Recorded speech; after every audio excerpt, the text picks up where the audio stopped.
زندہ ہے بھٹو، زندہ ہے، یہ صرف ایک نعرہ نہیں بلکہ ایک نظریہ ہے، ایک کمٹمنٹ ہے، ایک یقین ہے، ایک امید ہے۔ زندہ ہے بھٹو، زندہ ہے، ایک اعتبار ہے، ایک بھروسہ ہے شہیدوں کے خاندان پر کہ وہ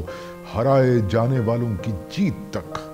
اپنی جنگ جاری رکھیں گے، کہ وہ جان بوجھ کر خاموش کروائے جانے والوں کی زبان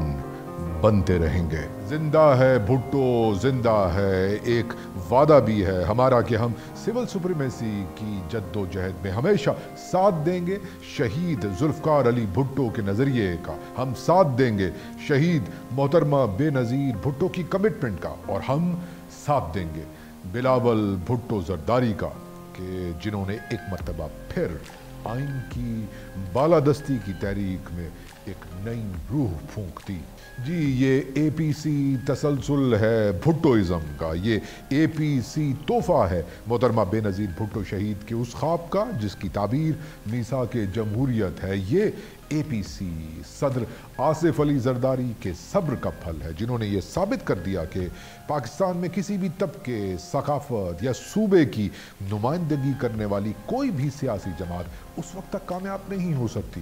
جب تک وہ اس آئیڈیالوجی کی بات نہ کرے جس کے بانی خود شہید ذوالفقار علی بھٹو تھے۔ زندہ ہے بھٹو، زندہ ہے، ایک پیشن گوئی بھی ہے کہ بلاول بھٹو زرداری اس ملک میں جمہوریت کا علم بردار ہے، اور ذرا دیکھیے تو کہ یہ پیشن گوئی خود کو کیسے سچ ثابت کر رہی ہے۔ بلاول بھٹو زرداری نے اس ملک میں تمام جمہوری طاقتوں کو ایک کر دیا ہے، انہیں ایک مقصد دے دیا ہے، یہ ماننے پر مجبور کر دیا ہے کہ جمہوریت کی جو مشعل ان کے نانا نے جلائی تھی، جمہور اور جمہوریت کی جو مشعل محترمہ بے نظیر بھٹو شہید نے تھامی تھی، آج وہ مشعل بلاول بھٹو